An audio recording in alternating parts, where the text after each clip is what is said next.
ወንድ ልጅ ከተሰቀለ አይወርድም። ይህ አባባል የሚባለው እንግዲህ በገጠሩ አካባቢ ነው።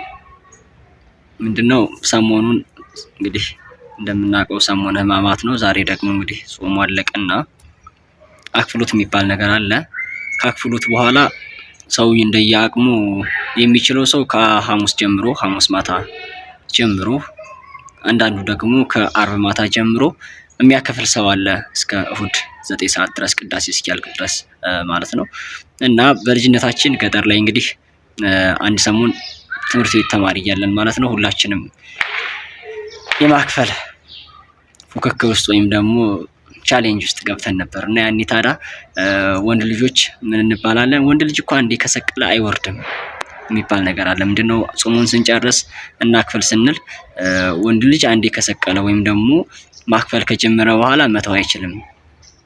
ሴት ልጅ ግን ስትወልድ መተው ትችላለች ወይም ደግሞ ጾሙን መሻር ማክፈሉን መተው ትችላለች የሚል ሀሳብን ያነሳሉ። እና ወንድ ልጅ ከተሰቀለ አይወርድም፣ ሴት ልጅ ደግሞ ጾሙን መሻር ትችላለች ወይም ደግሞ አለማክፈል ትችላለች የሚል ሀሳብ አለ።